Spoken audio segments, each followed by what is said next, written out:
கர்த்தருடைய நாமத்திற்கு மகிமை உண்டாகட்டும்.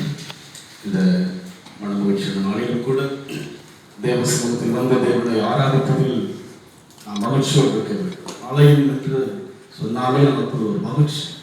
கர்த்தருக்குள் மகிழ்ச்சியாக இருக்கும்போதுதான் நமக்கு வேண்டிய பலன் சுகம் எல்லாம் தேவன் கொடுக்கிறார். இந்த நாட்களிலே உலகத்தில் எவ்வளோ இந்த நோயின் தாக்கமானது ஜனங்களை பாதிப்புகள் கொண்டு வருகிறது. ஆனால் தேவனை பாதுகாத்து கொண்டு வருகிறார். காரணம், நாம் கர்த்தருக்குள் மகிழ்ச்சியாக இருக்கின்ற அந்த அனுபவத்தில் இன்னும் அதிகமாக வளர வேண்டும். நாம் தேவ செய்தியை தியானிக்கும்படியாக மத்தேயு சுவிசேஷம் 13ஆம் அதிகாரம் 11ஆம் வசனம். மத்தேயு 13:11. அவர்களுக்கு அவர் பிரதியுத்தரமாக, பரலோக ராஜ்யத்தின் ரகசியங்களை அறியும்படி உங்களுக்கு அருளப்பட்டது, அவர்களுக்கோ அருளப்படவில்லை. பரலோக ராஜ்யத்தின் ரகசியங்களை அறியும்படிக்கு உங்களுக்கு அருளப்பட்டது என்று சொல்லிப்பார். அவர்களுக்கு அருளப்படவில்லை என்று சொல்லிப்பார். இங்கே ஒருவருக்கு அந்த அருள் கிடைக்கிறது, இன்னொருவருக்கு அந்த அருள் கிடைக்கவில்லை என்று சொல்லிப்பார். பரலோகத்தின் ரகசியம் என்று சொல்லி நான் பார்க்கிறோம். ரகசியம் என்று சொன்னால் அது வெளியில் சொல்லக்கூடாத ஒரு காரியம். இங்க நம் தேசத்தின் ராணுவ ரகசியம் வெளியே சொல்லவே மாட்டோம். அது ரகசியம் இருக்கிறது.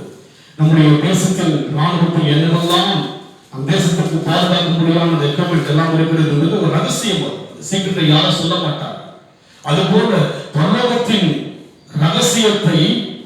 ரகசியங்களை அறியும்படிக்கு உங்களுக்கு அருளப்பட்டது, அவளுக்கோ அருளப்படவில்லை.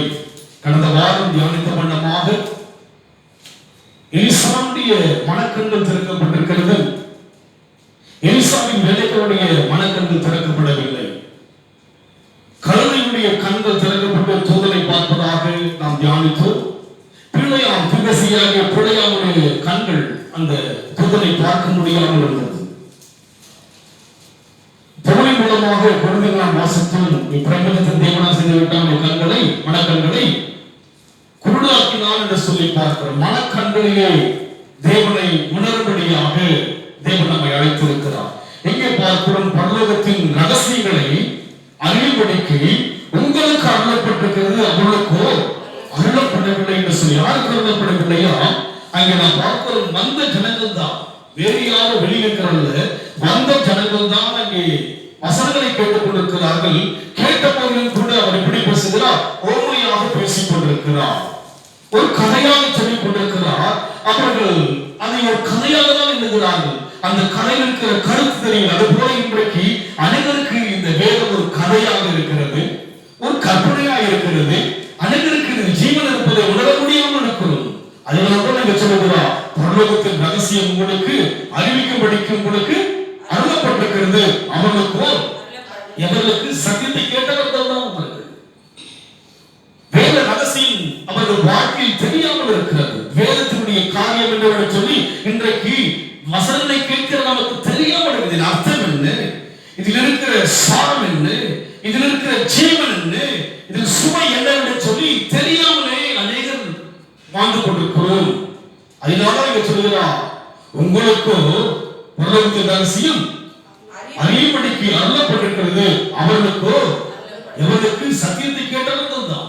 இன்றைக்கு கூட நாம் வந்திருக்கிறோம். இந்த வேதத்தின் ரகசியம் நமக்கு தெரிகிறதா? இந்த வேதத்தில் இருக்கிற இந்த வாக்கினுடைய வல்லமை நம் வாழ்க்கையில் புரிகிறதா என்று பார்க்க வேண்டும். அவர்களுக்கோ அருளப்பட்டது. இங்க நாம் பார்க்கிறோம், இன்னொருவருக்கோ அருளப்படவில்லை. நாம் யாரும் வருகிறோம். இந்த ரகசியம் நமக்கு தெரிகிறதா? இது என்ன இருக்கிறது? வசனம் வார்த்தையாகத்தான் இருக்கிறது. எல்லா புத்தகத்தை வாசிக்கும் போது வார்த்தையா இருப்பது போல இன்னும் ஒரு வார்த்தை தான். இந்த ஜீவன் இருப்பதை நாம் இன்னும் அறியாமல் தான் இருக்கிறோம். ஜீவனாய் இருந்தால் அதற்குரிய கருத்தை கொடுப்போம், அதற்குரிய கருத்தை செய்வோம், அதற்குரிய பயத்தை கொடுப்போம். இதில் ஜீவன் இருக்கிறது, நாம் ஜீவனுடைய ரகசியம் தெரியாமல் இருக்கிறோம். அதுதான் உண்மை. இதனுடைய உயிர் இருப்பதை நாம் இன்னும் புரிந்து கொள்ளவில்லை. ஜீவனோடு இருக்கிற ஒரு நபரை பார்க்கும் போது அவரை நேசிக்கிறோம், கனப்படுத்துகிறோம், அவருக்கு செய்ய வேண்டிய எல்லாவற்றையும் பார்க்கணும். ஜீவனாய் இருக்கிறார்கள். அதுபோல் வசனம் எப்படி இருக்கிறது? ஜீவனாய் இருக்கிறது. ஆனா நமக்கு அந்த ரகசியம் தெரியவில்லை. அதனால்தான் இங்க சொல்லுகிறார், அவர்களை பிரதியுத்தரமாக பரலோக ராஜ்யத்தின் ரகசியங்களை அறியும்படி உங்களுக்கு அருளப்பட்டது, அவர்களுக்கோ அருளப்படவில்லை. அப்படியே நல்ல வருஷம் நெகேமியா 2ஆம் அதிகாரம் 4ஆம் வசனம். நெகேமியா 2:4.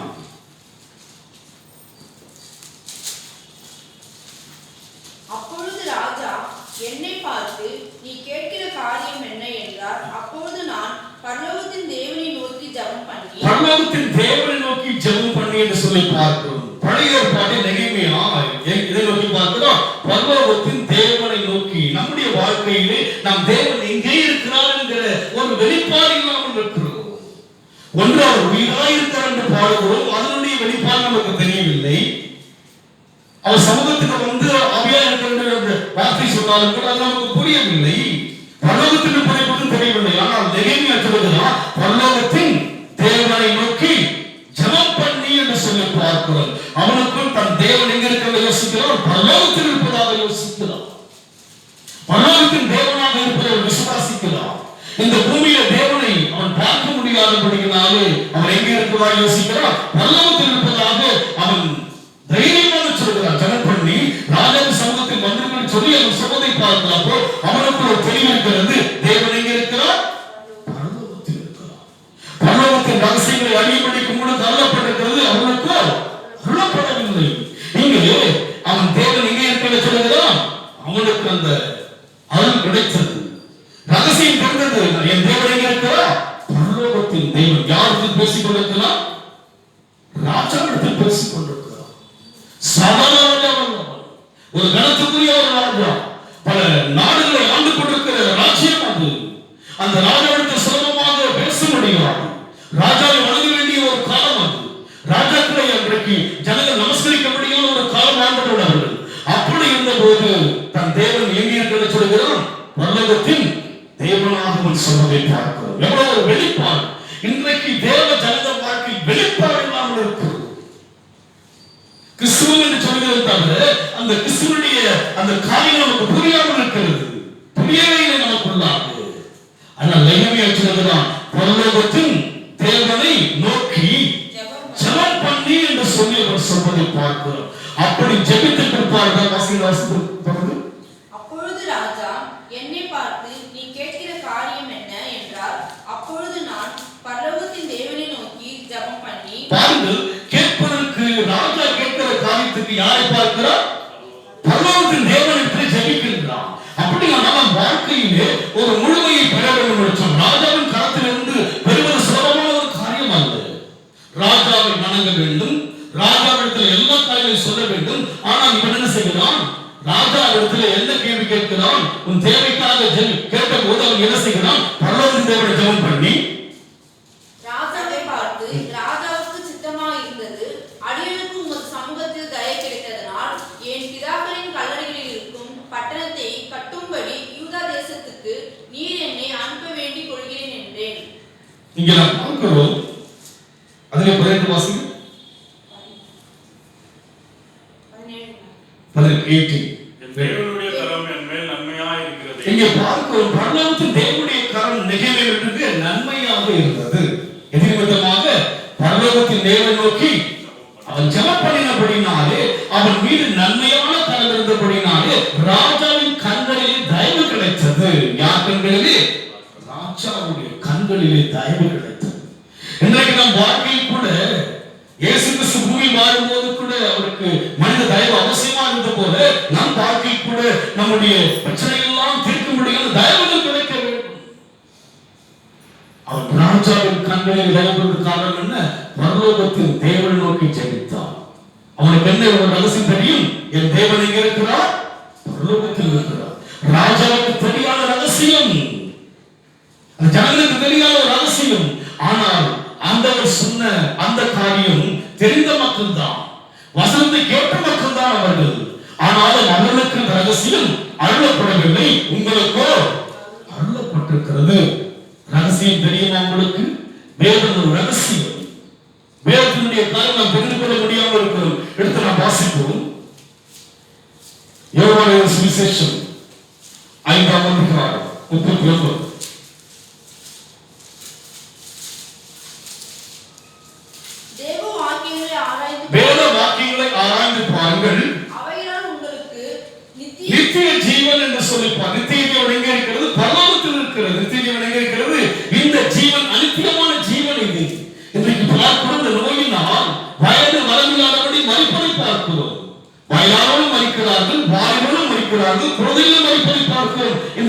பாவத்தினுடைய தாக்கத்தினாலே.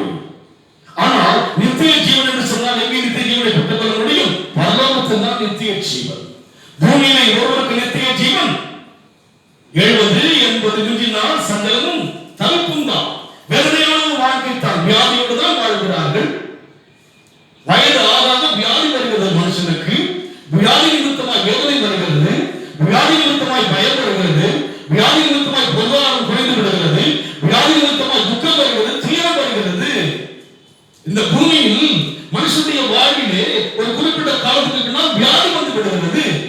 அந்த வியாதி எவ்வளவுதான் பணம் கொடுத்து பாதுகாத்தாலும் கூட அந்த வியாதியினுடைய முடிவு வருகிறது, மரணம் வருகிறது, முடிந்து விடுகிறது. ஆனால் வேத வாக்கியங்களை ஆராய்ந்து பாருங்கள், அவைகளால் உங்களுக்கு என்ன உண்டு? நித்திய ஜீவன் உண்டு. நித்திய ஜீவன் எங்கே கிடைக்கும்? பரலோகத்தில் தான். 1000 ஆண்டுகள் அரசாட்சி ஆள முடியாத ஒரு இடம் அது. அங்கே நாம் பார்க்கின்ற போது எப்போதும் அவரோடு இருக்கின்ற நித்திய, அதாவது 1000 வருஷம் மாத்திரம் அல்ல, நித்திய நித்தியமாய் அவரோடு கூட இருப்பதுதான் பரலோகம். அதைத்தான் என்ன சொல்லுகிறா? அப்படியானால் அந்த பரலோக ரகசியம் தெரிய வேண்டும் என்று சொன்னால் என்ன செய்ய வேண்டுமா? ஒன்று, பரலோகத்தின் தேவனை விசுவாசிக்க வேண்டும். இரண்டாவது, வேத வாக்கியங்களை ஆராய்கிறோமா படிக்கிறோம், அவ்வளவுதான். இப்படி சொல்கிறதே, இதை குறித்து அங்கே என்ன சொல்கிறேன் ஆராய்ந்து பார்க்கிறோமா? வாசிக்கிறோம். வேத வாக்கியங்களை ஆராய்ந்து பாருங்கள், அவைகளால் உங்களுக்கு நித்திய ஜீவன் உண்டு என்று எண்ணுகிறீர்கள். என்னை குறித்து சாட்சி கொடுக்கிறவைகளும் அவைகளே. அவரை குறித்து சாட்சி கொடுக்கிறதுதான் வேத வாக்கியம் தாங்க சாட்சி கொடுத்தது. உலகத்தில் வேறு எதிலும் சாட்சி அவருக்கு சொல்லப்படவில்லை. சாட்சி என்ன கொடுத்தது? ஆதியாகமத்திலே வாசிக்க கவனமாக அங்கே சர்ப்பத்தின் மூலமாய் சாத்தானின் மூலமாய் வஞ்சிக்கப்பட்ட பொழுது அங்கே சாட்சி கொடுக்கப்படுகிறது. ஒரு வித்து உண்டாகும் என்று சொல்லி அந்த வித்து யாருக்கு? ஆண்டவராக இயேசுவை குறித்து சாட்சி கொடுக்கிறது. ஆரம்பத்திலேயே சாட்சி கொடுக்கிறது. அந்த தலை நசுக்கும்படியாக ஒரு வித்து உண்டாகும், ஒரு தேவன் உண்டாகும் சொல்லி சாட்சி கொடுத்தது. ஒரு கண்ணியின் வயிற்றில் பிறப்பார் என்று சாட்சி கொடுத்தது. வேதத்தில் பழைய ஏற்பாட்டில் அவரை குறித்து சாட்சிகள் கொடுக்கப்பட்டது. வேத வாக்கியங்களை ஆராய்ந்து பார்ப்பதில்லையே. உலகம்தான் ஆராயவில்லை. உலகம் அதை ஒரு மதமான யோசனை செய்துவிட்டார்கள், படுத்துவிட்டார்கள் தவிர அதை ஆராய, அதை தியானிக்கவில்லை, அதை யோசிக்கவில்லை அவர்கள். ஆனால் இங்க நான் பார்க்கிறோம் 36 வசனம்.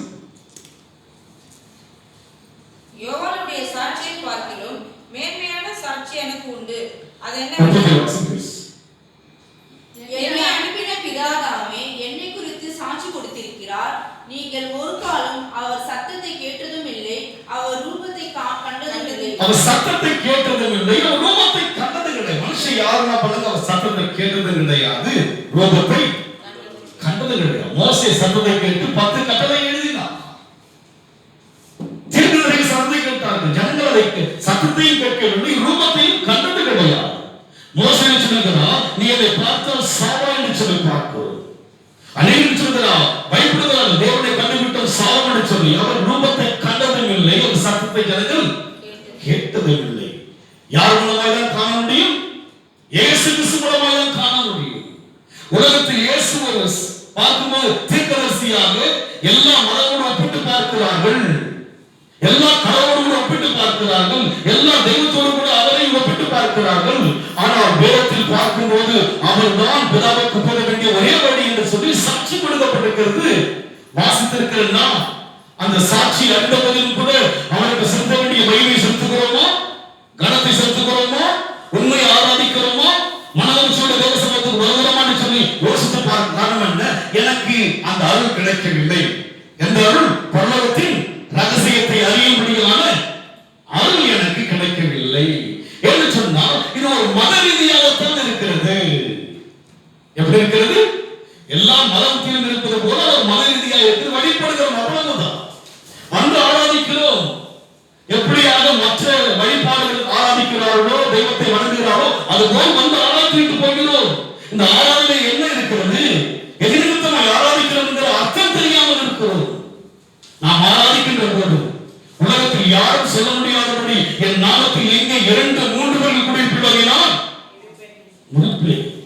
வேறு யாராலும் சொல்ல முடியாத காரணத்தை வேதம் அப்படி சொல்லுகிறது. அப்படியானால்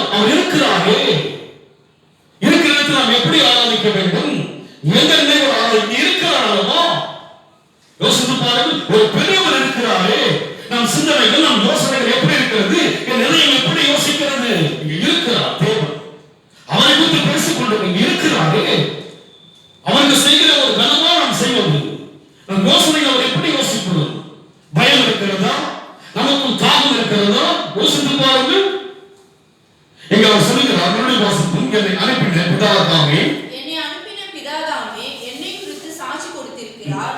நீங்கள் ஒரு காலம் அவர் சத்தத்தை கேட்டதும் இல்லை, அவர் ரூபத்தை கண்டதும் இல்லை. அவர் அனுப்பினவரை நீங்கள் விசுவாசியாதபடியால் அவருடைய வசனம் உங்களில் தரித்திருக்கிறது. அவருடைய வசனம் உங்களில் தரித்திருக்கிறது. உள்ள வசனம் தரிக்கல. எது தரிக்கல? உள்ள வசனம் தரிக்கல. உடைய எப்படி தரித்திருக்கிறோமோ வசனம் உள்ள தரித்திருக்கிறது. தரித்திருக்க வேண்டும். தரித்திருந்தால்தான் எனக்குள்ளே தேவனுக்காக வாழ வேண்டிய அந்த எண்ணமெல்லாம் எனக்குள் வரும். நான் தேவனுக்காக வாழணும் ஐயா. என் வாழ்க்கையில் பிரச்சனை போராட்டம் எல்லாம் வரலாம். ஆனால் என்னுடைய நோக்கம் வெறுமா இருக்கு. நான் தேவனுக்காய் வாழ வேண்டும். தேவனுக்காய் தேவன் என்னை படைத்தார். என்னை அழைத்ததற்கு ஒரு நோக்கம் இருக்கிறது. அவரை ஆராதிப்பதற்கு அர்த்தம் இருக்கிறது என்று சொல்லி நமக்குள்ளே அந்த வசனம் தரித்திராதபடினால ரகசியம் தெரியும்.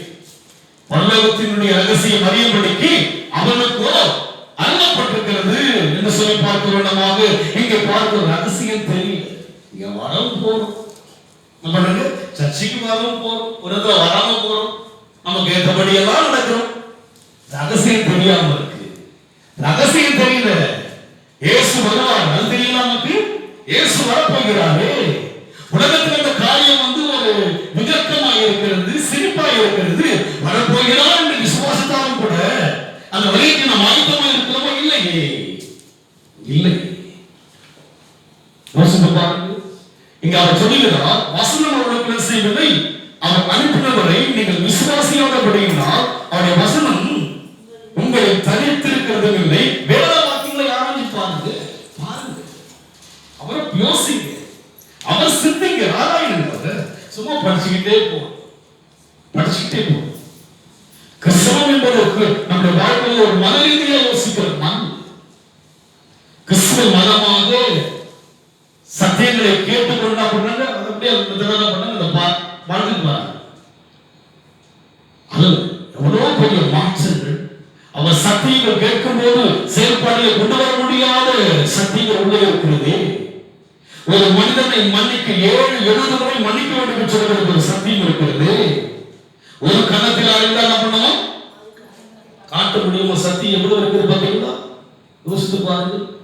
உன்னை சபிக்கிறவனை ஆசீர்வதிக்கக்கூடிய சத்தியம் இருக்கிறது. சத்தியம் எவ்வளவு இருக்கிறது உள்ளே. ரகசியம், பரலோகத்தின் ரகசியம் அருளப்பட வேண்டும். நமக்கு அருளப்பட வேண்டும். ஒன்று, பரலோகத்தில் தேவன் இருக்கிறார் விசுவாசிக்க வேண்டும். இரண்டாவது என்ன செய்ய வேண்டும்? நம்முடைய வாழ்க்கையில் வேத வாக்கியங்கள் எல்லாம் பண்ணும், படிப்பதில் ஆராயணும், ஆராய்ச்சிக்கிட்டே இருக்கணும். வாழ்க்கையில மற்றதெல்லாம் ஆராய்ச்சிதான் வேண்டாம். ஐயோ எப்படி வாழலாம், என்ன பண்ணலாம், அதை பண்ணலாம், இதை பண்ணலாம். முதலாவது தேவ ராஜ்யத்தையும் அப்போது எல்லாம் உங்களுக்கு இதை ஆராயம். நம்ம இதை என்ன பண்ணி இதை ஓரம் கட்டிட்டு மற்றதெல்லாம் ஆராயம். அங்க வாங்க, இதை பண்ணலாம், அதை பண்ணலாம், இதை பண்ணலாம், டெவலப் பண்ணலாம். இதே நம்முடைய மைண்ட்ல போயிட்டு அவரை குறித்து சாட்சி கொடுக்கப்பட்டிருக்கிறது. அவரை குறித்து சொல்லப்பட்டிருக்கிறது எல்லாம். வேத வாக்கியங்களை ஆராயாமல் நாம் என்ன பண்றது? நம் நாட்கள் வீணாய் போய் கொண்டிருக்கிறது. அங்கே அந்த ஜனங்கள் யார் கிடையாது? வெளி மக்கள் கிடையாது. எல்லாரும் வசனத்தை கேட்கிறார்கள், ஒரு கதையை கேட்டுக் கொண்டிருக்கிறார்கள். ஓமையை சொல்லும்போது நிலத்தை பற்றி பேசுகிறார். நிலத்தில் வளர்கிற அந்த காய்களை பற்றி பேசுவதாக எண்ணிக்கொண்டிருக்கிறார்கள். அப்போதுதான் அவர் சொல்லுகிறார், இவர்கள் பொறுமையாய் சொல்ல காரணம் உங்களுக்கு தான் அருளப்பட்டிருக்கிறது, சபைக்கு எல்லாம் வரலாம். ஆனா ரகசியத்தை தெரிந்து கொள்ளக்கூடிய மக்களாய் மாற வேண்டும். ஒரு மத ரீதியாக தான் இருக்கும். ஒரு மதமாக நம்ம சர்ச்சைக்கு போறோம் வரும், சுத்தமா இருக்கிறது, நல்லா வச்சிருக்கிறாரு. நான் மதம் நல்லா இருக்கும். மக்கள் உலகத்தில் எல்லா மக்களும் நல்லா இருக்கிறாரு. எல்லாம் நல்லா இருக்கிறார்கள். அவர் வெளிப்படுகிற தெய்வங்களை நம்பி நன்றாக தான் இருக்கிறார். அதுதான் வேத வாக்கியங்களை ஆராய்ந்து பாருங்கள். அவைகளால் உங்களுக்கு உண்டு, நித்திய ஜீவன் உண்டு என்று அங்கே சொல்லப்படுது. நித்திய ஜீவன் உண்டு என்று எண்ணுகிறீர்களே, என்னை சாட்சி கொடுக்கிறது அல்லவா அவைகளே என்று சொல்லிப்பார். நித்திய ஜீவனுக்கு தான் இந்த சத்திய பெயர். நிரந்தரமான ஒரு வாழ்க்கை தேவன் கொடுக்கப்படுகிறார். இந்த உலகம் நிரந்தரம் கிடையாது. நிரந்தரமற்ற உலகத்தில் வாழ்ந்து கொண்டிருக்கிறோம். அனித்தியமான உலகத்தில் வாழ்ந்து கொண்டிருக்கிறோம். பரலோகத்தில் எதற்காக தேவன் உண்டாக்கினால் நித்தியமாய் அவரோடு கூட இருக்கு. ஏதேன் தோட்டத்தை உண்டாக்கி அவர்களோட சஞ்சரிக்க முடியாத தேவன் இருந்தார். அவனை பார்க்கின்ற போது அவர்கள் எந்த பாவமில்லாதபடி இருந்தார்கள். அது போல நாம் இருக்க வேண்டும். எந்த வசனம் வாசிப்போம்? மத்தேயு 14:3.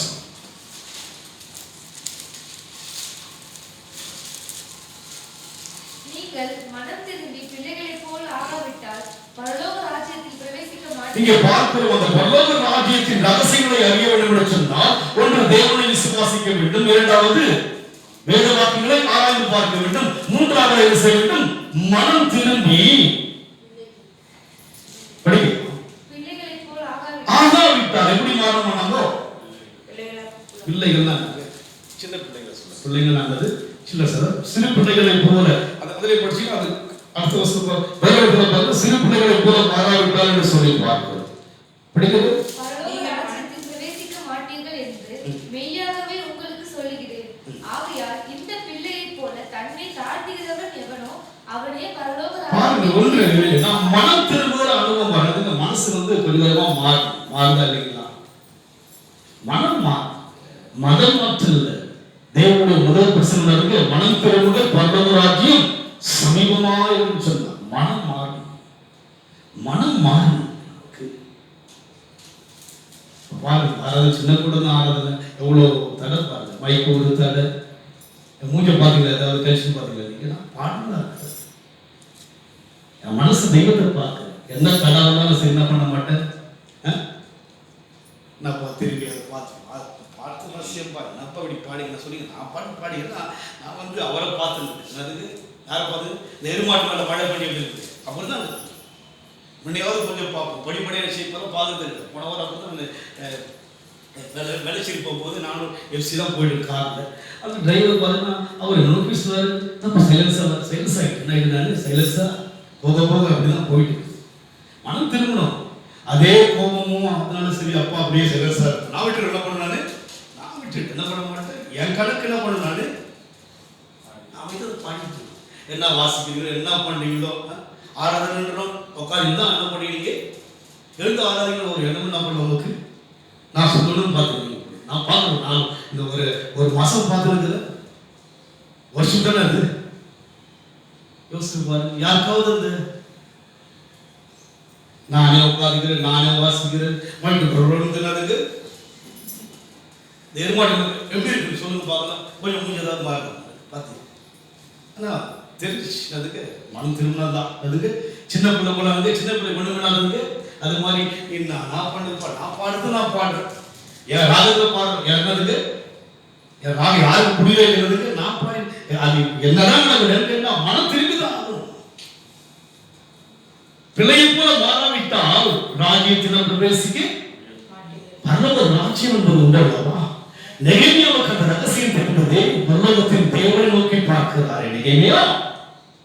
வேத வாக்கியம் ஆராய்ந்து பாருங்கள், உங்களுக்கு நித்திய ஜீவன் உண்டென்று நாம் பார்க்கிறோம் அல்லவா? சாதாரணமா யோசிக்கிற இயேசு யூதர்கள் அவரை மரியாதை மகனாக சிந்தித்தார்கள், யோசிப்பின் மகனாக யோசித்தார்கள். அதோடு மாத்திரமல்ல ஒரு தச்சன் என்று யோசித்தார்கள். அவரை தேவனாக அவர்கள் எண்ணவில்லையே. யார்? சொந்த ஜனங்கள் வெற்றி கொண்டார்கள். நாங்கள் ஆபிரகாமின் சந்ததி, மோசேயுடைய லேவியரை பெற்றவர்கள் சொல்லி வெற்றி கொண்ட யூதர்கள் தேவனை அறியாதவராய் இருந்தார்கள். நாம் தேவன் அவர்தான் என்று அறிந்து நம்மை ஒப்புக் கொடுத்து ஞானஸ்நானம் பெற்று சபையில் அங்கமாய் இருந்தும் கூட இன்னும் அறியாமல் என்ன பண்ணுங்க, சின்ன பிள்ளை போறீங்க. அதுல சின்ன பிள்ளையா இருந்தது, எதுல சின்ன பிள்ளையா இருக்கிறது, நேரத்துக்கு சின்ன பிள்ளை மாறி வருது. இந்த பிள்ளைங்களுக்கு ஒரு கருத்து கிடையாது, ஒரு கவனம் கிடையாது. என்னவோ என்ன பண்ணுது, சிறு பிள்ளையை போல மாறாவிட்டான்னு சொன்னது. இந்த சிறு பிள்ளைகளுக்கு எந்த விதமான ஒரு கோபம் எதுவும் மாறாது. என்னது வருஷம் கூட பார்த்தா இன்னும் பேசுவோம் திட்டுவோம். நான் திடீர் அப்புறம் கூட சின்ன பிள்ளை அவன் அதை மறந்துட்டு என்ன பண்றான், வந்து கொஞ்சம் உங்களை திட்டே மாதிரி அவனை சச்சின பண்றான். சிறு பிள்ளை என்னது, அது போல வாழ்க்கையில் சிறு பிள்ளையை போல மாறாவிட்டால் அப்ப நமக்கு மனம் திரும்பி மாறணும். கசப்பு கோபம் அதே வைராக்கியம் பயங்கரமான காலத்துக்கு அன்பு தனிந்து போல காலத்துக்கு வந்துட்டு அன்பெல்லாம் தனிந்து போகும். இனிமேல் அன்பெல்லாம் வெறுப்பாக்காதீங்க, என்னதான் செஞ்சாலும் நம்ம என்ன பண்ணோம், நம்ம வந்து மனம் திரும்பின மக்களாக ஒரு பிள்ளையை போல, ஏன்னா நமக்கு ஒரு பரவலும் இருக்கிறது. இது நிரந்தரம் கிடையாது. எவ்வளவு காலம் உங்க மேல கோபப்பட்டு நான் என்ன வர்த்திக்கிறது? நான் உங்க மேல கோபப்பட்ட எனக்குதான் யாரு? நான் உங்களை பார்த்து வயிற்று எரியுதுனால யாருக்காக இருந்து யாருக்கு இருக்கு? எனக்கு தான் எரியுது. நம்மளை பார்த்து வயிறு எரியுது, நான் என்ன பண்ண முடியும்? நீங்க நல்லா இருப்பீங்க, எனக்கு வயிறு அல்சர் வந்து எரியுது. கோபங்கள், சண்டைகள், மூர்க்கங்கள் அல்ல. வேறு பக்கத்தில் ஆராய்ந்து பார்த்தாதான் ஒரு தெளிவா ரகசியம் இருக்கா? எப்படி இருக்கு? ஒரு மத ரீதியை படித்து விட்டால் மதம் ஆராய்ந்து பார்த்தால்தான், ஆராய்ந்து பார்க்க வேண்டும். இயேசு என்ன செய்தார்? அவருடைய சித்தத்தை எப்படி செய்தார்? ஆராய்ந்து பார்க்கும்போது உலக மனுஷனுக்கு இயேசு யாரோ இருக்கிறார். அவர் வழிதான் நித்தியத்துக்கு போடக்கூடிய ஒரே வழி. வசனங்களுக்கு தணிக்கவில்லை. அதனால நான் பார்க்கிற விட செய்வது மறுபடியும் வாசிக்கும். அதை நீங்கள் மனம் திரும்பி பிள்ளைகள் போல் ஆகாவிட்டால் பரலோக ராஜ்யத்தில் பிரவேசிக்க மாட்டீர்கள் என்றும் மெய்யாகவே உங்களுக்கு சொல்லுகிறேன். மெய்யாகவே சொல்லதான். அப்படின்னா மாறணும். மனம் திரும்பி பிள்ளையா மாறு. எப்படி மாறணுங்க? மனம் திரும்பணும். அதே மனம் என்னதுங்க? இதே மனங்க, அதே மனசு. அவரெல்லாம் ஒரே மனமா இருக்கு. அவர் என்ன பண்றது? மனசுலாம் மாறுது. மனம் திரும்ப வேண்டும். மனம் மாற வேதம் அழைக்கவில்லை. மனம் திரும்ப. வாழ்க்கை யாருக்கு தான் இந்த வாழ்க்கை? மனசுல சொல்லணும். மனசுல சொல்லணும். யாருக்கு தான் வாழணும்னு சொல்றீங்களா? இல்ல பண்ணாங்க. பொண்ணுக்காக கொஞ்சம் அது கல்யாணம் பண்ணிட்டு நான் பண்றேன்னு அப்படியே நான் பண்றேன். வந்து படிச்சிருக்காங்க.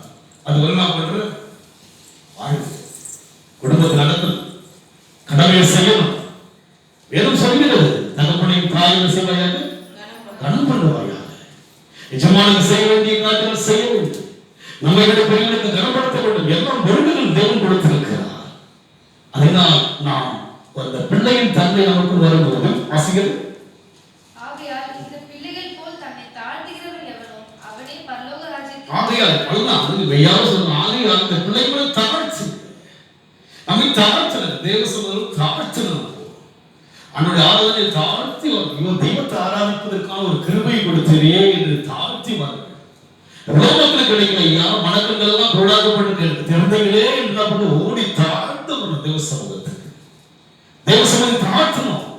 நமக்குள்ள அந்த அந்த ஒரு மேட்டிமை, அந்த ஒரு கருத்து அவரை குறித்த ஒரு ரகசியம் தெரியல. ஐயோ வந்து விடுவாரு, என்னை பார்க்க வருகிறாரு, ஓய்வு நாள் அல்லவா, எனக்கை உருவப்பட்ட நாளல்லவா என்று செய்வது தாழ்த்து. என்ன பண்ற அந்த நாள் பண்ண மாட்டோம். அது ஒரு பெருசா என்ன மாட்டோம்னா மனசுல வந்து அது வந்து ஒரு மென்மையான எழுதுகிற ஒரு எண்ணம் வரல. அந்த ஒரு பெருமை இருக்கிறது. எனக்குள்ள அந்த ரகசியம் தெரியல. இருந்தாலும் அந்த தாழ்த்துனால நம்ம ஐயோ தெய்வ ஆலயம் அல்லவா, தெய்வ காரியம் அல்லவா, நான் போய் பாடணுமே. யார் போய் பாடணும் சொல்லுங்க.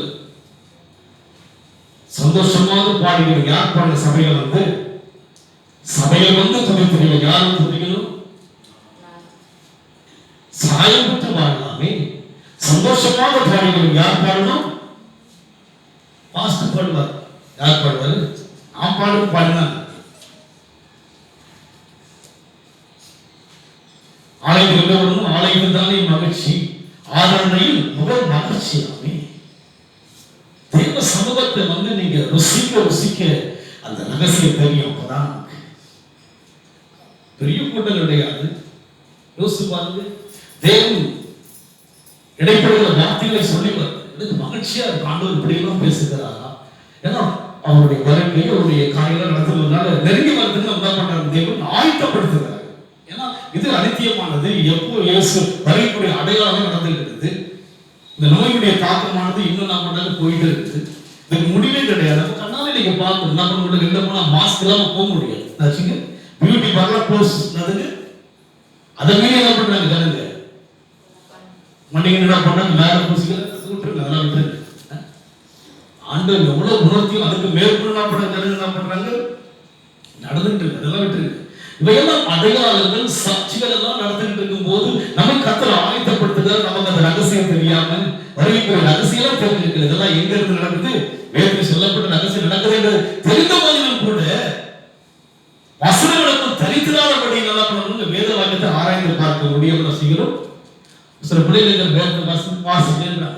ஈஸியா சொல்லிடுறாங்க. காலைல சாப்பிடணும் நினைக்கிற டிஃபன், மதியம் இது ஒரு உணவு, ஆவிக்குரிய உணவு. நமக்கு இப்படி வார்த்தைகள் எங்க இருக்குது, அவருடைய வசனங்கள் எங்க இருக்கிறது, நமக்கு பலப்படுத்துகிறதா இருக்குது.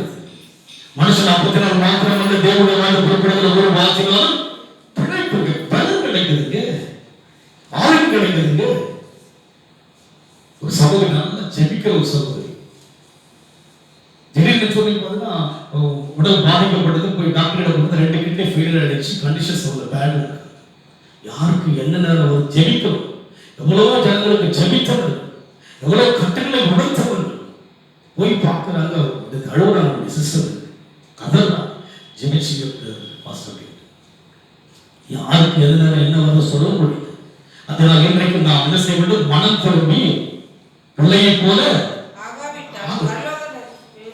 செஞ்சுதான். ஒண்ணு பரலோகத்தில் தேவன் இருக்கிற நம்பணும், இரண்டாவது வேத வாக்கியங்களை ஆராய்ச்சி. மற்றதெல்லாம் ஆராய்ச்சி பண்ண வேண்டாம், மற்றதெல்லாம் பண்ணக்கூடாது ஆராய்ச்சி. சபையில கூட ஆராய்வு, இவர் வந்துட்டாரு, அவங்க வீட்டுல யாரும் காணும், அவங்க வீட்டுல மனசு ஆராய்வு இல்லைங்களா, காணுங்க, அவங்கள பத்தின எனக்கு தேவையில்லை, அவங்க கணக்கு எனக்கு பத்தின யாரும் சாப்பிடாது, நான் சாப்பிட்டா பசித்தியும் மற்றவங்க என்னதுக்கு, அவங்க ஆத்மா என்பது அவங்களுடைய கணக்கு. அதுக்கு ஆத்மா என்பது நாம் மறிக்கும் போது யாரும் பின்னாடி வரும்போது மனைவி மனுஷன் நான் போயிட்டு நான் சொல்லுங்க பாருங்க, இல்லை நீங்க மறுத்த யாராவது இருப்பாங்களா, உங்க வீட்டில் மறுத்து மறிக்க முடியுமா, இல்லை, தனிப்பட்டது ஆத்மா.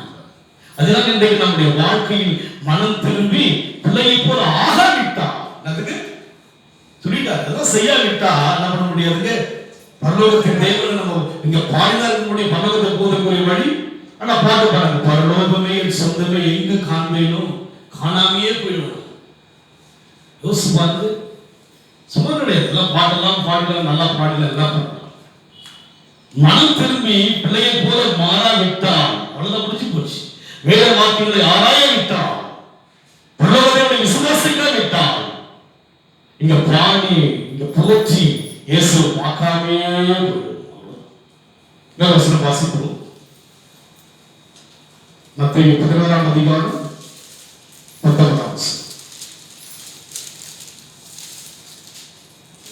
பரலோக ராஜ்யத்தின் திறவுகோலை நான் உனக்கு தருவேன். பூலோகத்திலே நீ கட்டுகிறது எதுவோ அது பரலோகத்திலும் கட்டப்பட்டிருக்கும்.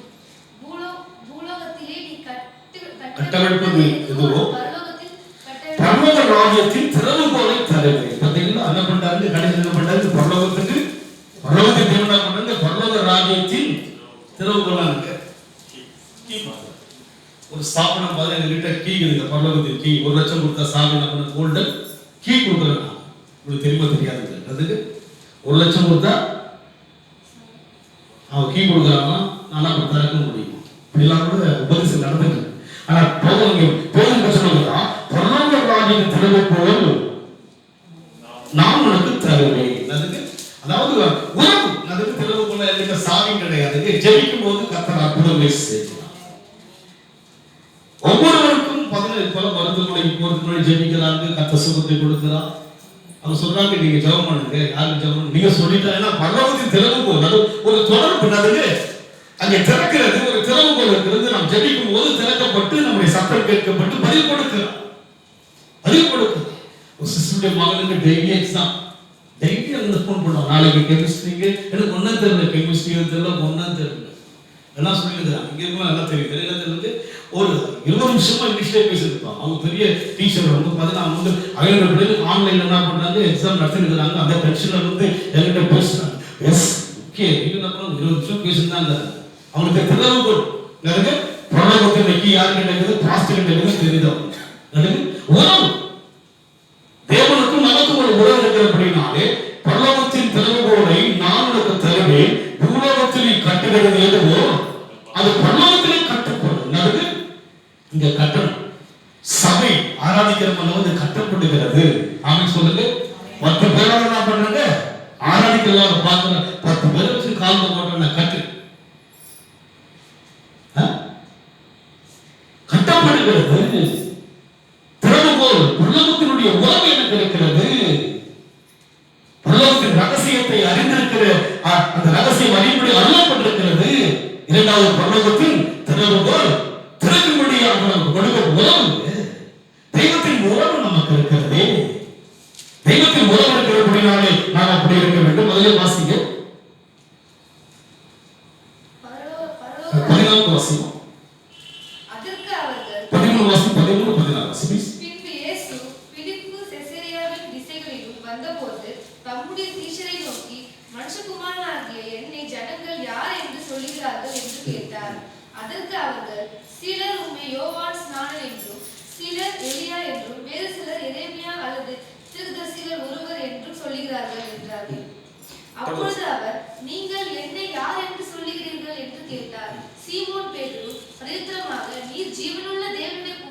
இருக்கிறார். நீ ஜீவனுள்ள தேவனுடைய குமாரனாகிய கிறிஸ்து என்றார். மற்றவங்களாம் கேட்கிறாங்க, சொல்ல இல்லை தீர்க்கதரிசி சொல்றாங்க, அவருக்கு தான் அந்த வெளிப்பாடு தெரிகிறது. அப்போ இன்றைக்கு இங்க வந்தா யாருக்கிறாங்க? ஜீவனுள்ள தேவன் இங்க இருக்கிறார். இங்க இருக்கு. இயேசுவை பார்க்க வரணும், எப்படி வரணும் யோசிச்சுவாங்க. சும்மா போயிட்டு வரணும், இங்க இருக்கிறார். நான் எப்படி வருகிறேன் வீட்டை விட்டு என்று பார்க்கிறான். நான் எப்படி அவனுக்கு வாழ்கிறேன் என்று பார்க்கிறான்.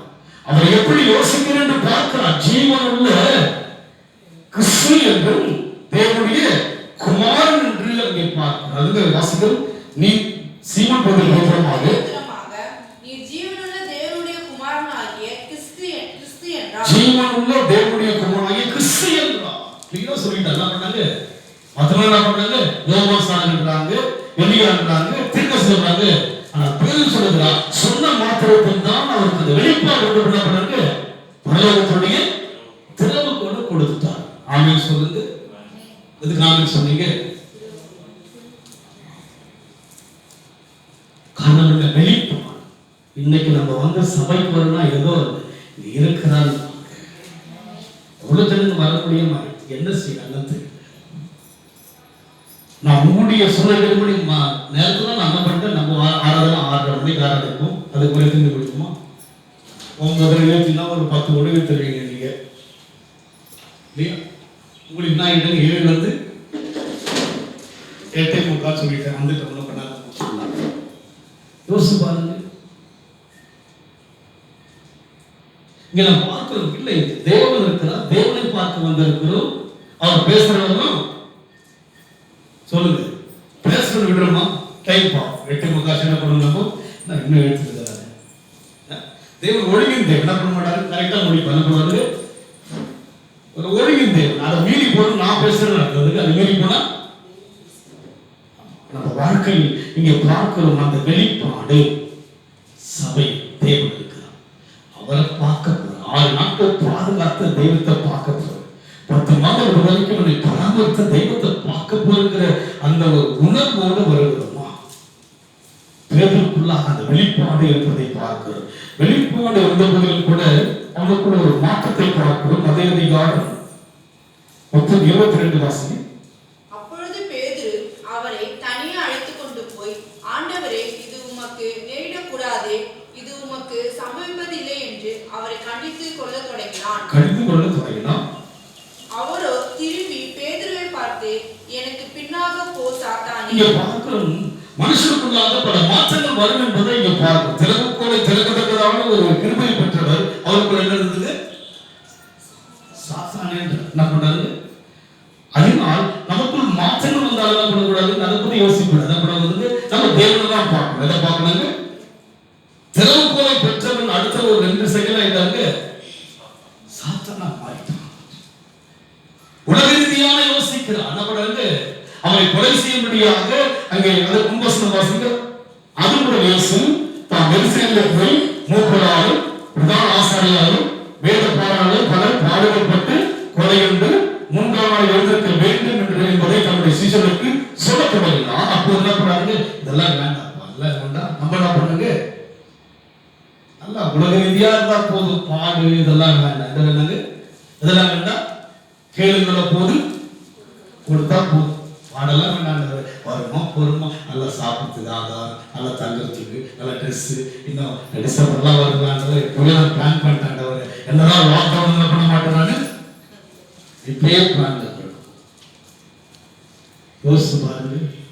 இந்த லாக்டவுன் கூட ஒரு பிளான்ல இருக்கு. உலக ரீதியா யோசிக்கிறார்.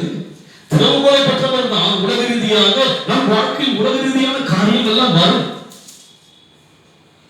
அதெல்லாம் என்ன பண்ணுவோம்? பொருட்டாக பார்த்து இல்ல, திறவுகோலை உடைய தேவ ராயத்துக்கு உரியவர்கள் வெளிப்போது சாதனமா யோசிக்கிறாங்க. என்ன பண்ணுவீங்க? உங்களை நீங்களே தனியா யோசிக்கும் போது இல்ல, நான் தேவனுக்கு நெருங்கிய சொந்தம் இருக்கு, உறவு இருக்கு, எல்லாமே நீங்க தான்.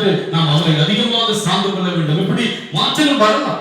ஆனாலும் கூட கடைசியாக தேவன் சபையுடைய திறவுக்குள் யார்கிட்ட கொடுத்தார்கள்? மேற்கொள்ள முடியாதபடிக்கு, வாதாலும் மேற்கொள்ள முடியாத வல்லமைகளை பேதுருக்கு தேவன் கொடுத்தார். இயேசு சீல் அறையப்பட்டது போல பேதுரு சரித்திரம் பார்க்கும்போது எதற்காக சிலுவையில் அறையப்பட்டான்னு சொல்லி பார்க்க முடிவு அவன் தேவனுக்குள்ளாக வருடಕ್ಕೆ மறித்த காரணம் என்ன? நம் வாழ்க்கையில ஆவிக்குரிய வாழ்க்கையில மாற்றங்கள் வரும், பிரச்சனை வரும். ஆனாலும் அது ஒரு பொருட்டா இல்லாதபடி நாம் கடந்து போக வேண்டும். இன்னொரு வசனம் வாசிப்போம்.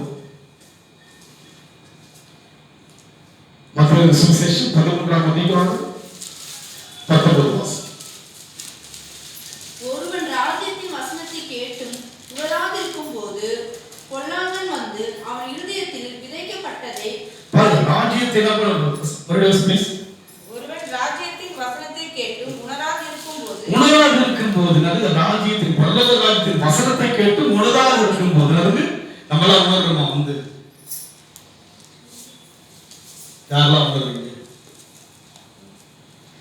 ஆண்டவர் பேசினார் ஏதோ உணர்ந்திருக்கல. நீங்க இங்க உணர்வு கீழே படிக்கட்டு விட்டு போகும்போது என்ன பண்ணீங்க? அது உணர்வெல்லாம் போயிடும். அதுக்கு பெரிய படிக்கட்டு இல்ல, 60 படி தந்துனா அந்த பேசி இந்த பேசி அது கேட்டுக்கிட்ட போதுன்னு வச்சுக்க அவ்வளவுதான் முடிஞ்சு போச்சு.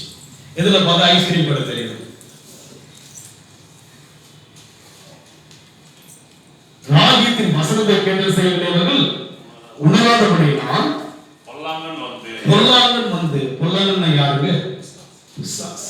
நீங்க நல்லா தான் கேட்டுருப்பீங்க. யாருன்னு பொண்ணு கேட்டே கேட்டீங்களா? எப்படின்னு தெரியல, எனக்கு தெரியல. நானும் படிச்சுக்கிறேன். என்ன நீங்க கேட்கறீங்க, உங்களுக்கு எப்படின்னு தெரியல. யாராவது சொல்றீங்களா? எனக்கு பாருங்க யூடியூப்ல போது என்ன பண்றாங்க, எல்லாரும் என்ன பண்றாங்க, நல்லா எடுத்தீங்க. கர்த்தர் இருக்கிறார், என்கரேஜ் பண்ணிட்டே இருக்கிறார், ரொம்ப நல்லா இருக்கு. நீங்க மனசுலயே வச்சுக்கிறீங்க, நல்ல பாசம் வச்சுக்கீங்க. தெரியல, சரி மாட்டிக்கணும் தலையெழுத்து இவர்கள் தான் இருக்கணும் போல இருக்குது. ஞானசாரம் எடுத்து நீங்க என்ன பண்ண முடியாது, என்ன யோசிக்க தெரியாது.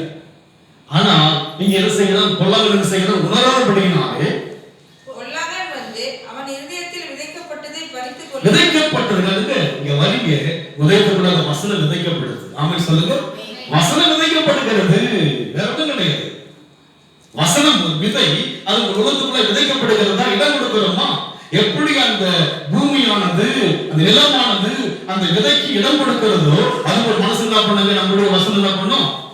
விதைக்கப்படுறதுக்கு இடம் கொடுக்கணும். யாரும் இடம் கொடுக்குறீங்க? நம்மளதான் சொல்லுவாரு தவிர அவங்களதான் சொல்ல மாட்டாங்க. அவங்க எல்லாம் அப்படியே அட்ஜஸ்ட் பண்ணி போயிடாரு. இவ்வளவுதான் உங்களை முதல்ல அடிக்கடி சொல்லதான் மூஞ்ச வர காட்டுறாரு தெரியுமா? அவங்களெல்லாம் பார்த்து மூஞ்ச காட்ட மாட்டாரு. எங்களை பார்த்து என்ன பண்றாரு சொல்லுங்க. வசனம் என்பது ஒரு விதை, உள்ளத்துக்குள் விதைக்கப்படும் பொழுது வாசிக்க. ஒருவன் ராஜ்யத்தின் வசனத்தை 23 வாசனம். நல்ல நிலத்தில் விதைக்கப்பட்ட நல்ல நிலம், நம்முடைய உள்ளம் இருக்கிறது நல்ல உள்ளமா இருக்க வேண்டும். நல்ல நிலம் என்பது என்ன? உள்ளம். விதை என்பது வசனம். நல்ல நிலம் என்பது நிலம் என்றால் நம்ம இருதயம், நம்முடைய இருதயம். அதான் ஃபர்ஸ்ட் உண்மையா பேசுறாரு. அதுக்கப்புறம் தான் அருளப்படுது, ரகசியம் அருளப்பட்டா பேசுறாரு. முதல்ல சொல்றாரு. அதுக்கு இன்னொரு வசனம் வாசிப்போம். 10ஆம் அதிகாரம் 13ஆம் அதிகாரம்.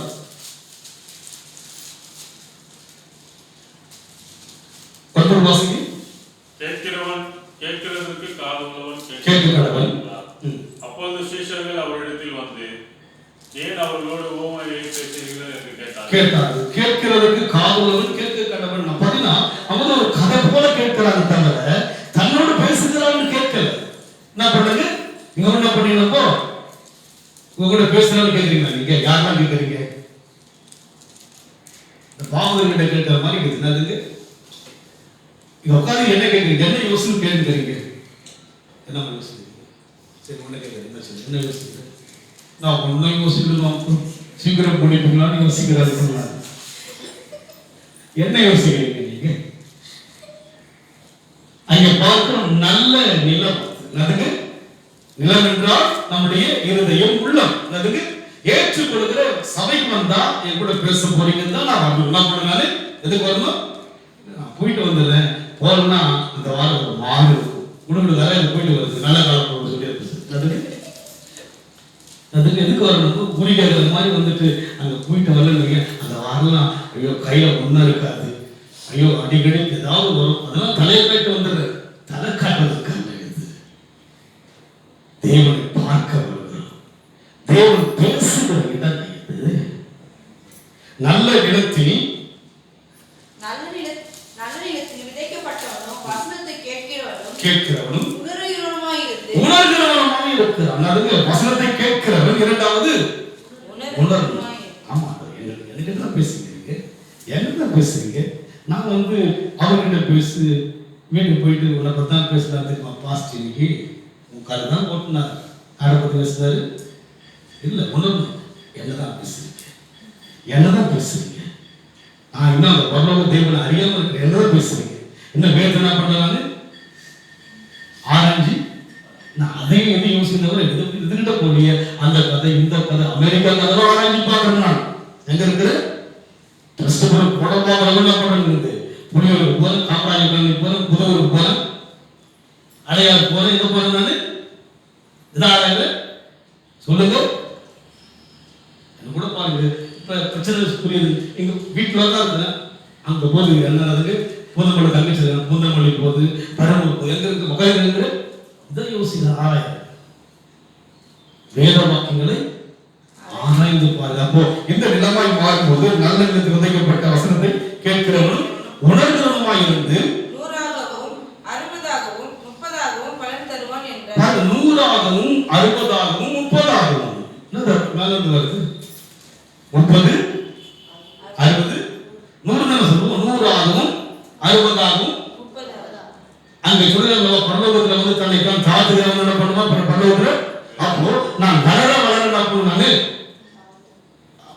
நான் வந்துட்டேன், நான் என்ன பண்ணேன், நான் இதெல்லாம் தெரியும், எனக்கு எல்லாம் நீ வரவே மாட்டேன், நரகத்துக்கு தான் போவேன், நீ வீட்டுல என்ன பண்ணணும், நான் வந்து என்ன பண்ணும், நீ நரகம் தான் உனக்கு காத்துக்குது, நான் பண்ணிட்டேன், நான் வாழ்ந்துட்டேன். நானு பக்கத்திலே ஆண்டு இருக்கிறாரு. அப்படின்னு உணர்கிறவர் என்ன பண்ணுவாங்க, 100ஆகவும் 60ஆகவும் 30ஆகவும் சொல்லி பார்ப்போம். கடைசியாக ஒரு வசனம் முடிப்போம்.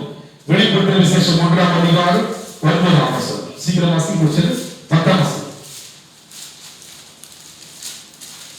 கர்த்தருடைய நாளில் ஆவிக்குள்ளானே, அப்பொழுது எனக்கு பின்னாலே எக்காள சத்தம் போன்றது. கர்த்தருடைய நாளில் ஆவிக்குள்ளானே என்று சொல்லி பார்ப்போம். அதுக்கு வசனம் வாசிக்க முடிச்சலாம். சீக்கிரம். சகோதரனும் இயேசு கிறிஸ்துவின் நிமித்தம் வருகிற உபத்திரத்திற்கும் அவருடைய ராஜ்யத்திற்கும் அவருடைய பொறுமைக்கும் உங்களுடன் பங்காளியுமாய் இருக்கிற யோவானாகிய நான் தேவ வசனத்தின் நிமித்தமும் இயேசு கிறிஸ்துவை பற்றிய சாட்சி நிமித்தமும் பத்துவும் என்னும் பத்மு என்ற தீவில் என்ன செய்யலாம் இருக்கு. அங்க பத்மு தீவில் எதோ நினைக்கிறாங்க, இயேசுவின் நிமித்தமாக சாட்சி பண்ணாங்க. தீவில கொண்டு போய் நான் பண்ணிட்டாங்க. வசனம் சந்த சொல்லுங்க என்ன பண்ணாங்க, ஒரு அதிகமான ஒரு எண்ணெய் என்னதுங்க, அதாவது சூடு நிறைந்த எண்ணெய் என்ன பண்ணாங்க, அது மேல ஊத்தி பார்த்தீங்கன்னா முதலெல்லாம் நினைச்சு வெந்து அவர் தீவில போய் கொண்டு போய் விட்டாங்க. யாரும் அவருக்கு என்ன கிடையாதுங்க, உதவி செய்யவோ அவருக்கு மருந்து கொடுக்க முடியாத ஒரு வேதனைக்குள்ளாக ஒரு தீவில போய் போட்டாங்க. அங்கதான் பரலோகத்தையே பார்க்க முடியாத ஒரு வெளிப்படுத்தின விசேஷ புத்தகத்தை பார்க்க காரணம் என்ன, அந்த நாள்ல எது யோசிக்கிறாரு, கர்த்தர் என்ன பண்றாரு, தீவில இருக்கிறாரு. என் மைண்டலாக இருக்குங்க, சர்ச்சை மேலே இருக்கு மைண்ட். நமக்கு தீவில இருக்கும்போது ஆவிக்குள்ளாக யோசிக்கிறார், ஐயோ சர்ச்சை நான் போயிருப்பேன், நான் பாடி இருப்பேன், நான் ஸ்தோத்திரிப்பேன், நான் பிரசங்கம் பண்ணியிருப்பேன்னு சொல்லி யோசித்த போது பரலோகத்தை நான் இறங்கி வந்து விட்டார். அதுதான் வெளிப்படுத்தின விசேஷ புத்தகம் எழுதப்பட்டது. பாருங்க, அவருக்குள்ளாக ஆலயத்தினுடைய வாட்சி எங்க இருக்கிறார், பக்தி தீவிர இருக்கிறார். எது நிமித்தமாக, கிறிஸ்துவ நிமித்தமாக, சாட்சியாக வாக்கு நிமித்தமாக என்ன பண்ணாங்க, அவரை ரோமர் என்ன செய்து விட்டார்கள், யூதர்களும் அவர் விரோதமாக என்ன செய்து விட்டார்கள், அவரை தீ காயத்தினால் பாதிக்கப்பட்டு உடல் முழுமையாய் தீயினால் பாதிக்கப்பட்டு யாரும் அவருக்கு உதவி செய்ய முடியாதபடி தீவிர கொண்டு போய் விட்டார். அந்தமான் தீவிரர்கள் அங்கெல்லாம் பெரிய சிறைச்சாலைகள் அந்த காலத்துல அந்தமான் சிறையெல்லாம் போயிட்டு அந்த அவங்க நம்ம யாரையும் பார்க்க முடியாது, காட்டுக்கூட ஒரு சிறைச்சாலை தீவுக்குள்ளாகும். சுற்றிலும் தனிதான் அதுக்கு நடுவில் ஒரு தீவு நடப்பது. அந்த மாதிரி பார்த்து சிறைச்சாலை பார்க்கும்போது வித்தியாசமானது. பிரிட்டிஷ்காரங்க அந்த தீவுகளிலே சிறைச்சாலைக்குள்ளாக கொடுமையாய் செய்வார். அது போல ஒரு தீவுல போய் போட்டார், ஒன்னும் தெரியாது. அப்ப யோசிக்க நிறைய சொன்னாரு, ஓய்வு நாளிலே என்ன செய்கிறார், ஆவிக்குள்ளாக ஓய்வு நாளமா இது நம்ம அந்த நாளையே வந்து என்ன பண்ணுங்க, என்ன தீவுக்கோ என்ன என்ன பண்ணுங்க, அந்த சண்டேவே தெரியவே தெரியாது. என்ன பண்ண முடியாது, நமக்கு சண்டே நமக்கு அந்த உணர்வே நமக்கு தெரியலாம். அப்படி மேம்பட்டு அது நீங்க பண்ணும்போது மூழ்கிட்டு இருக்கும். அதுக்கு எதுல ஒரு கல்யாணத்துலயே மூழ்கிட்டு இருக்கும். ஐயோ நேரம் பாடுவாங்க சர்ச்சில், பாஸ்டர் பாப்பாரு காண நினைப்பாரு. கல்யாணம் பண்ணுவாங்க, மருந்து என்ன பண்ணுவோம். ஆனால் இவரோ என்ன செய்கிறார்? தேவன் இருக்கிறார். எதை யோசிக்கிறார்? பத்தி இப்படி சொல்றார், கர்த்தருடைய நாளில் ஆவிக்குள்ளார். கர்த்தருடைய நாளில், இது கர்த்தர் உண்டு பண்ணின நாள், ஓய்வு நாள். இந்த நாளை யார் ஒருவர் உயர்வாய் கனப்படுத்துகிறார்களோ அவர்களுக்கு பரலோகத்தின் திறவுகள் திறக்கப்படும். பரலோகத்தின் திறவுகளாகிய திறவுகளை தேவன் கொடுப்பார். உறவு அவரோடு இருக்கு. திறவுகளை சொன்னது சாவி கொடுத்தா திறப்பது உறவு, கனெக்ஷன்ஸ். இந்த நாள் தான் கர்த்தருடைய நாள். இதற்கு ஈடு எந்த உறவும் கிடையாது, எந்த உலகத்தில் யாரும் இல்லை. அவ்வளவுதான். கர்த்தருடைய நாள் நமக்கு ஆவிக்குள்ளாது. உடல் முழுமைய தீயின் காயத்தினால் பாதிக்கப்பட்டிருக்கிறார். யார் நிமித்தமாக? கிறிஸ்துவ நிமித்தமாக, கிறிஸ்துவுக்காக சாட்சியாக வாழ்ந்த நிமித்தமாக வேதனையோடு கூட தீவிர இருக்கிறார். எதை யோசிக்கிறார்? ஓய்வு நாளிலே ஆவிக்குள்ளாது. ஐயோ, இந்த நேரம் ஆராதிப்பேனே, தேவனை ஸ்தோத்திரிப்பேனே, அவர் என்னை பார்க்க வருவாரே, நான் அவரை பார்த்துக் கொண்டிருப்பேனே, அவரை பாடிக்கொண்டிருப்பேனே என்ற எண்ணம் வந்தவுடனே பரலோகம் அங்கே இறங்கி வந்து விடுகிறது. வெளிப்படுத்துகிற விசேஷமான புத்தகத்தில் பரலோக ராஜ்யம் குறித்து பேசப்படுகிறது. வருகைக்குரிய காரியங்கள் பேசப்படுகிறது. இன்றைக்கு நடக்கிற அத்தனை காரியங்களும் அந்த புத்தகத்தில் பேசப்பட்டது. எந்த புத்தகத்தில்? வெளிப்படுகிற விசேஷத்தில். காரணம் என்ன? அவன் தேவன் மீது தாகம் எழுந்து கொண்டிருக்கிற சரீரம் முழுமையாய் தீ காயத்தினால் எழுந்து கொண்டிருக்கிறது. அவன் எண்ணம் எல்லாம் ஏக்கம் எல்லாம் தேவன் தான். அதுபோல வாழ்க்கை எண்ணம் ஏக்கம் எல்லாம் யாரா இருக்க வேண்டும்? தேவனா இருந்தால் பரலோகத்திலிருந்து நமக்கு ரகசியங்கள் அருளப்படும். பரலோகத்தின் திறவுகள் கொடுக்கப்படும். பரலோகத்தின் உறவின் மூலமாய் நித்திய ஜீவனுக்கு போக வேண்டிய அந்த ஒரு வெளிப்பாடு நமக்கு இருக்கும். இவையெல்லாம் நாம் செய்யும் போது கர்த்தர் உயர்த்துகிறவராய் இருக்கிறார். இந்த எம்மைக்கு என்ன தேவையோ அதை தேவன் செய்வார். இந்த எம்மைக்கு என்ன தேவை? எனக்கு தேவையான உணவு, நான் தங்க வேண்டிய இடம், பலம், சுகம், ஆரோக்கியம் எல்லாம் தேவன் கொடுக்கிற வல்லமையுள்ளவராய் இருக்கிறபடினாலே நான் கண்களை முடிக்க நோக்கிப்பார். நன்றி ஆண்டவரே.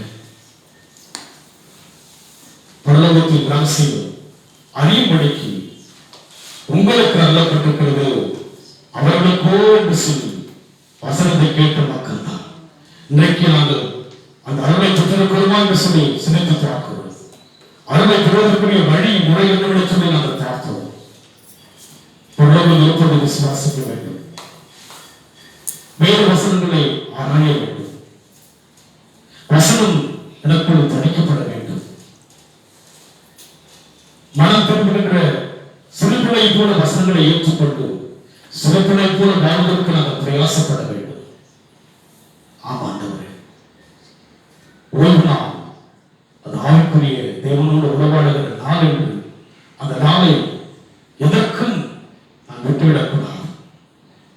அந்த நாள் உமக்கும் எனக்கும் உள்ள உறவை பரலோகத்தினுடைய திறவுகளை உரிமை பெறுவதற்கான ஒரே நாள் அந்த ஓய்வு நாள்.